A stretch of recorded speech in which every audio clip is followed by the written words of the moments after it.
So before I start, I'll tell you a story that is the abstract of what I'm going to tell you. It's a 100-year-old gentleman that walks into the Cologne insurance company, right? There's a Cologne insurance company, and he wants life insurance. And the clerk looks at him and said, you know, we don't give life insurance to 100 years old. And he said, no, that's not true. My mother is 120. She's insured here. He said, your mother is insured? Yeah. So he said, okay, just a minute. And he goes to the boss and he tells the boss this story. And the boss says, you know, there's a marketing potential here. Let's give him a life insurance. So they both go to the man and said, you know, come on Tuesday and the papers will be ready. You'll have to sign the papers. And the gentleman says, I'm sorry, I'm busy on Tuesday. And they say, old man, what do you have on Tuesday? He said, on Tuesday, my grandfather is getting married. How old is your grandfather? He said 150. He said 150 and wants to get married. He said he doesn't want to, but his parents puts lots of pressure on him. And by the way, if we'll achieve that, right? Do you really want to be 150 years old and your parents tell you what to do? There's trade-offs, okay, for our success too. Okay, so with this in mind, and you'll understand how I'm connecting to other things, but with this in mind, just remember that life expectancy through human evolution, we think about 100,000 years, we argue about it, was between 20 and 30 years old, okay? And it's only in the last 150 years that we made really significant progress and tripled life expectancy. By the way, think about it. I see here some couples. Who's married here more than 30 years? Oh, a lot. I mean, you're rare people, right? I mean, how many people during evolution were married 20, 30 years when life expectancy was 20 and 30? So times have changed. And the point is that we got to the age of 60 and we started getting disease, first disease and second disease and third disease. And those diseases were not part of evolution, okay? We died from other cause. So heart disease and cancer and Alzheimer are kind of a new disease. We just figured about them out much recently. And so we accumulated disease, we accumulated other disease and other disease. We have very poor quality of life. And that's the issue that we're trying to tackle. The point to remember, and that's why I'm really showing this slide, is that a lot of the impact that we had was by prevention. Prevention in the sense that we harnessed the agriculture, so we had food, we cleaned the water, we built sewers, and then vaccination. Okay, that had the major public effect on our health span and lifespan. And I want you to keep it in mind because we have to think of aging like that. We have to think of it as prevention. Our revolution is to focus on your health so that we can prevent diseases. And we have ways to do it. So we're trying to create a new history here. So what do we know about aging? First of all, we know that aging has biology. Okay, we know, you know, I sit here and I know who's young. Thank you very much for coming, and who's older. And so I think that's not a surprise. But we know more than that. We know that if you guys look at your grandparents or you guys look at your friends, you see that some of them look like they're aging more rapidly and some are aging more slowly. And I think that's very important for you to realize and to understand, just like we understood when we kind of started the field, there were not too many of us, that there's a biological age and a chronological age, which means that maybe there's flexibility. If we can understand that, maybe there's a flexibility. The second thing that I think people don't realize is that this biology that we can see This biology on a cellular level is what drives diseases. It's not that we get sick and that's why we're old. We're getting old and we're getting sick. And that's where the prevention comes in. We want to intervene before you get sick. And the last thing is that in the labs here and everywhere in the world, we show that aging can be targeted on a variety of models, that aging can be delayed, that in some cases, even aging can be stopped or reversed. So we have shown all that. So I'm going to give you several examples to see where we're heading. So those 4 siblings, they're siblings that were born in New York City between 1910 and 1920. And what's unique about them, that all of them went beyond the age of 102, okay? When the little sister here died at 102, her siblings were shocked. How did the little sister die? Her sister here was 110. I met her in a New York apartment when she was 100 years old. She opened the door and she was smoking. And I said, Helen, nobody told you to stop smoking? And she said, you know, the 4 doctors that told me to stop smoking, they died.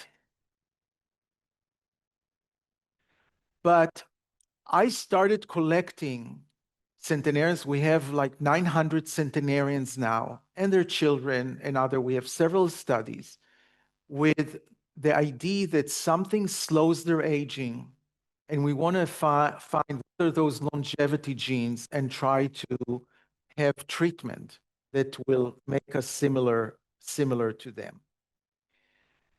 What I'm going to show you first is what we didn't know. But we're always worried, are those centenarians getting sick when everybody gets sick when they're 60 years old and now they're living 40 years sick? Or is their health span and lifespan, does it go together? And here is the answer. Here, everybody is healthy in the beginning, okay? And we looked at several major age-related diseases here in people who are actually married to their children. Okay, so we have a centenarian, one of their offspring, and the person who is married to the offspring if they don't have longevity themselves. Okay, so remember, those people are already like 30 years younger than them, but you see that centenarians are healthier for 20, 30 years longer. They're our control at age 80, only 10% of them don't have any disease. But after the age of 100, almost 30% of the centenarians don't have any disease. And some of them will just wake up one day. So their lifespan and health span goes together. And that's not the interesting thing. The interesting thing is they have what we call a contraction of morbidity. They're sick very little time at the end of their lives. We're sick 5, 8 years at the end of their life. They are, you know, as I said, some of them are not waking up, or they're sick for a very short period of time. We got confirmation that from the CDC, the Central of Disease Control, may it rest in peace now, but they were looking at, no politics, we said today. But they measured the medical cost in the last 2 years of life of somebody who dies at age 100, and it was third the cost of those who died at age 70. Okay, and by the way, my centenarians, when they were 70, they didn't go to the doctor. So we actually know from study of this population and from real data that there's what we started calling longevity dividend. And I want to tell you that we underestimated it, because there's this professor of economy, Andrew Scott, you know Andrew Scott? So he's in London Business School, and he said, guys, what are you talking about? You don't understand what you're saying. I said, what's wrong? He said, okay, you're showing that those people are not in the hospital, okay? But what are they doing? They're traveling, they're shopping, they're building houses for their kids. They have a huge economical value, okay, that's beyond the medical cost. And all of a sudden, this value became number like 36 trillions of dollar each year, which means that, and politicians are now listening to us, which means we're bringing them an economical plan. If we can be healthier, okay, when medical costs is like so high, third to half of our our GDP goes to cover that. If we could really show this benefit, then we're going to save the economy, maybe spend some on global warming or something like that. So this is okay. This is longevity dividend. Now I want to show you another thing that happened and very related. When Helen invited me, I immediately thought about Harry Shapiro. I saw Harry Shapiro when he was 102 years old, and he had headphones, and he was painting. And the painting really, really shook me to the core. And I'll tell you what happened after that. Basically, he said that he is listening to Beethoven's Fourth Symphony, okay? And he called it for this symphony, he called his painting the Forest Dance.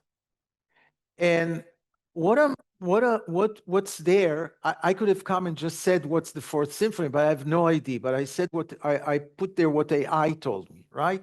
The symphony includes elements that could evoke imaginary. The third movement, scherzo, is lively and dance-like with rhythmic surprise and playful call and responses between strings and woodwinds. The symphony overall has bright and cheerful tones, reminiscences of pastoral simplicity, which some listeners associate with nature of Haydn-like likeness.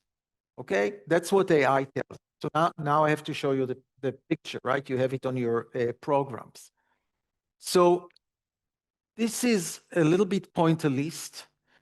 I'm not sure if Harry wasn't having tremor a little bit, but that's how he was, right? And so he's sitting with his headset and he's painting the. And look, there are children dancing in the forest, right? The children dancing in the forest and the band, and you see the red bird here and the white bird, and it's light roll. And I couldn't stop talking about this 102-year-old who's painting this very youthful painting, to the extent that my wife found this guy and got the painting from me. Now, he wasn't a painter. That was he was actually decorating the windows of Macy's in New York, okay? But he was always painting. And this picture my wife got 20 years ago for $3,000. That's more than he ever earned in his life for that. But for me, it's really the youthfulness and the ability of a 102-year-old that's healthy. When they're healthy, they're great. They're just enjoying life and doing whatever they want. And this is kind of the ideal of where we're going. Okay, so that's Harry Shapiro. So now let me make a scientific. I'm going to do only one point in science and then one point in medicine. And the point is in science is this. In nature, across nature, the small live longer. Okay, the small dogs live longer than the large dogs, and the ponies live longer than the thoroughbred. And if Adam is doing this experiment, which you've done a lot, right, which knocks out some important pathway that includes the growth pathway, they live longer. When you take mice and you either knock in growth hormone or give them growth hormone or knock out the growth hormone, the more growth hormone they have, the shorter they live. The less growth hormone they have, the longer they live. And even our centenarians, okay, they're already 100 years old, okay? Now remember, by the way, so this is their longevity. This is their death, right? How many are staying alive? This is how many are staying alive. And centenarians are going to die at a rate of 30% a year, okay? Because they're at the end of their life, okay? But the best marker for us to see who's going to stay alive and who's not is the growth hormone level. It's the growth hormone that's called IGF-1. Those with the lowest IGF-1 level here in green live twice as long as the one with the highest IGF-1 level, okay? So it works in nature, it works in our centenarians, and in fact, 60% of our centenarians have some mutations in the growth hormone system. By the way, there's only one growth hormone, but there are many growth hormones. And 60% of them have functional mutations in the growth hormone system. So this is something that's very important for longevity. Now, you have to understand, it's very complex and it took years for us to understand it. Because we know that when you're young, the higher your growth hormone, the better you are. You're protected from diseases and mortality, and it's better. And then it switches. When you go over the age of 50, it switches. The higher the growth hormone, the worse you're going to do. It's really called, there's an hypothesis in aging that's called the antagonist pleotropy hypothesis of aging. The things that are good for you when you're young can turn around you when you're old. You need cholesterol, a lot of cholesterol for your cells, for your gonads. If you have high cholesterol metabolism when you're old, you clog the coronaries, right? So this is exactly the same. And intuitively, it's because when you pass a certain age, you need to shift your energy from growth to protecting against the breakdown that you have, okay? It doesn't make sense to grow when you have other troubles on your cells and on your body aging. And in fact, we did now the opposite. We went to a pharmaceutical that there are several pharmaceuticals that developed an antibody to the receptor growth hormone that's called IGF-1. And they developed it for cancer because a lot of cancers have a lot of receptors of those IGF-1. And there's a belief that they're largely responsible for the growth of the tumor. But those clinical studies have failed. So we took this drug and gave it to old animals. So those animals were already 80 weeks old, and they lived 10% longer, but more important, they really became much, much healthier. Okay, so there's an example of a mechanism that conserved through animal kingdom, a mechanism that you can see is important for the longevity of centenarians, and a potential drug that can be used to target this problem. Okay, so this is biology. Now I want to talk a little bit about really what you should do, right? And what's coming up. And the one thing, if you go to a doctor, a longevity doctor, there are many longevity doctors, and you say, I want to do something, I think everybody will tell you, well, first of all, at any age, you have to exercise, to diet, you have to sleep well, and you have to be social connected, because all of them have biological underpinning. Okay? And each one of them, there's a little bit of different advice. I'm not going to talk about it now. Also, what you should do is use technology, Fitbit, Oura Ring, glucose monitoring if you need that. Gather your information so you're a little bit obsessive about it, right? Because you want to treat if you had diabetes, you had to do more, okay? But we want you to be a little bit obsessive so there's no surprises, and use technology to monitor yourself and have blood tests and all those. Now, a lot of people will say, okay, the next step is to go to supplements. And I want to tell you something about supplements. We know nothing about them. Okay. Now there's no always and never in medicine, but it's pretty close to nothing. Because when you have a supplement, you don't have to do what we call a clinical study. You don't have to have a study where you take people, divide them to two groups. One of them is getting the drug, one of the placebo, and nobody knows, not the doctors, not the patient know what they're getting. And then there are outcomes that have to be statistical significant.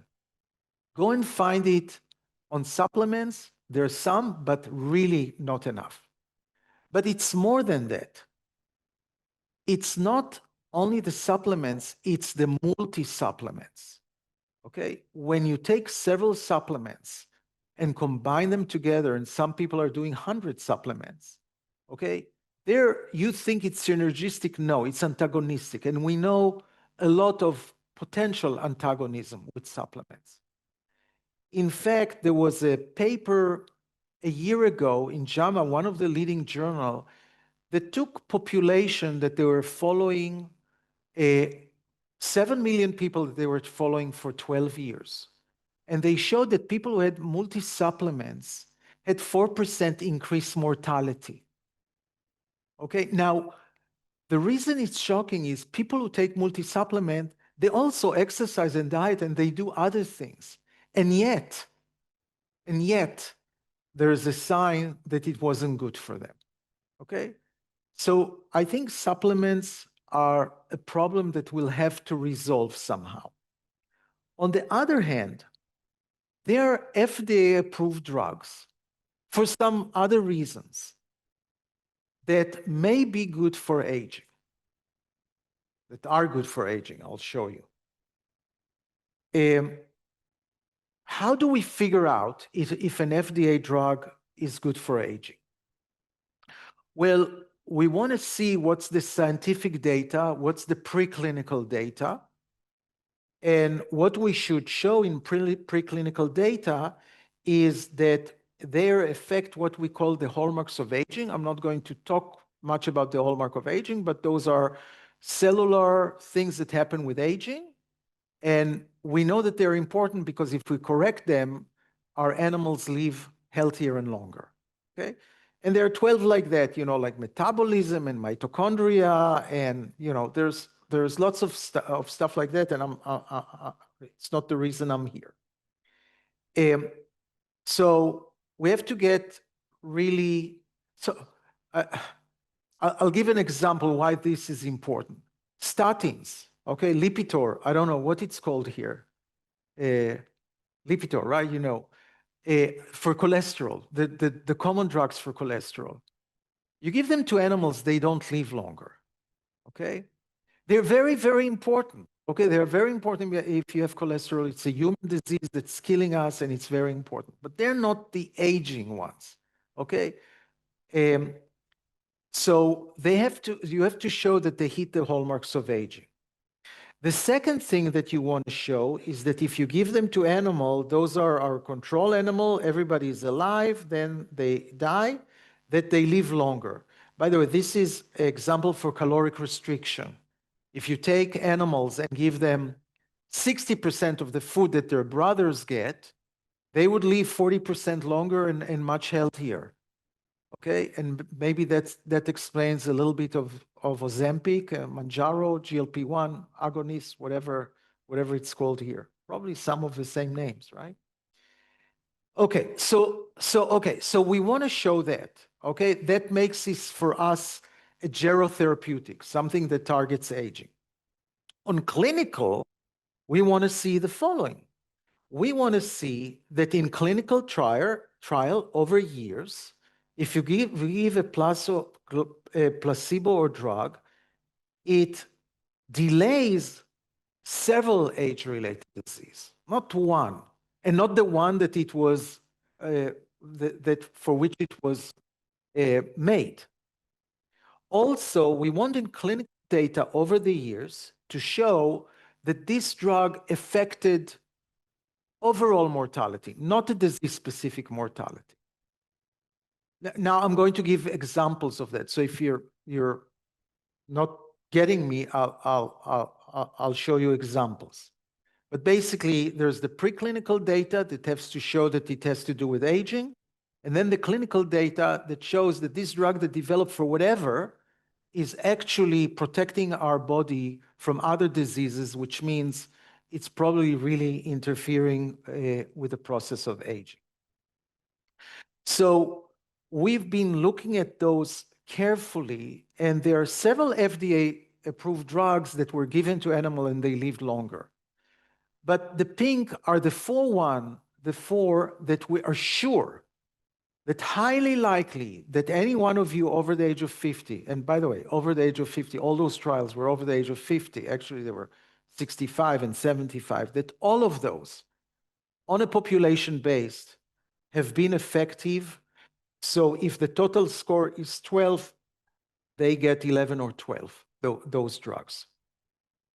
And another important thing is that during COVID, some of those drugs have been protecting people from getting to the hospital and dying. In fact, the drug that's called metformin there are 9 papers around the world, including one from Germany, that people on metformin had half the hospitalization and deaths. And then they did a clinical trial. Okay, that wasn't a clinical, this was observation. But a clinical trial, when they gave people who were newly diagnosed with COVID 1 to 3 days, mainly 1 day, they gave them metformin, they dropped the hospitalization and death by 50% and long COVID by 60%. Okay, now there was 2 years ago, there was a summer in New York where most of the people, most of the use of metformin were people who had COVID. And the point here is metformin is very much associated with diabetes, but one of the hallmarks of aging is immunity, decline in immunity and inflammation. So metformin, those drugs are hitting, all those 4 drugs are hitting most of the hallmarks of aging. Okay, so you can use them for whatever, but it might be effective something else. So I'll give you an example. This drug is called, the category of this drug is SGLT2. It was developed for diabetes. When you give it, I'll just focus on this graph. You give it to male mice and they live longer, right? They are all alive, and then there's a separate curve and they live longer. By the way, female do not, but those results are not same in humans, okay? In humans, both sexes are affected similarly. Now here, there are a little bit over 4,000 people that were studied for 32 months. And what happened to them is there was a decrease in renal outcomes, 30%, 40% almost decrease in renal outcome. In cardiovascular outcome and in overall mortality. Okay, so you see here in one slide, you give it to animals, they live longer, they live healthier. You give it to humans, a drug that was developed for diabetes. Here, it's not in diabetics. Some of them are diabetics, but they had beginning of renal failure. So it stopped the renal failure and it protected them from cardiovascular disease and also decreased overall mortality. And we did a very little period of time, you know, in 32 months. I mean, they started separating much before, right? The curves are separating much before. So this is a very potent drug to target aging. I'll give you just examples from many others, and I'm going to basically stop there, okay? But this is cardiovascular disease and renal disease, SGLT2, metformin in heart failure, biphosphonates in cardiovascular disease, renal outcomes with GLP-1, and the same for mortality. All causes of mortality, 32%, metformin decrease, 24% mortality of diabetes with atherosclerosis, biphosphonate decrease ICU mortality by 58%, GLP-1 decreased mortality by 43%. I can go on and on because there are many good quality data about it. Now, what's important here is that FDA-approved drug, any doctor can repurpose it. Okay, any doctor can, it's legal. Although FDA approved it for another cause, any doctor can use it. It doesn't mean that the FDA is approving it for other cause. But with the example of metformin, metformin has been repurposed for obesity. It's the first drug of choice for polycystic ovary syndrome, for prediabetes, for COVID-19, as I just told you, for macular degeneration, and it's used for other reasons too, osteoporosis and other things without clinical study. So why not repurpose it for aging? None of those repurposed are FDA approved. So could our kids and grandkids be healthy centenarian? I think we're kind of advancing very rapidly. I want to make just two closing points. It's not only for older people. People who survive cancer are aging. Old and young people who survive cancer can get heart disease when they're 35 because we give them chemotherapy and radiation, which accelerates aging. Okay? So cancer survivors needs help. People who have HIV, by the way, all HIV help has been canceled in the United States this week. Okay? All the grants and centers, the government support, $100 million was just stopped. People with HIV die 10 years before their friends. People who are disabled because they don't move and they eat more, they need help. And listen, even if we want to go to Mars, we're not going to Mars before we solve aging. Okay? Cosmic radiation will make us sick on the way there and we're not coming back. Also, it's not only for prevention. For example, Down syndrome is an aging syndrome. Also, there's aging research in vegetables and fruits. We want to increase the lifespan of vegetable and fruits. So the effect on a lot of things is really going to be a major when we're moving now we moved from hope to promise to realizing this promise. So the revolution is spend time on improving your health and not in treating your disease. And those things you can start doing right now. Thank you very much.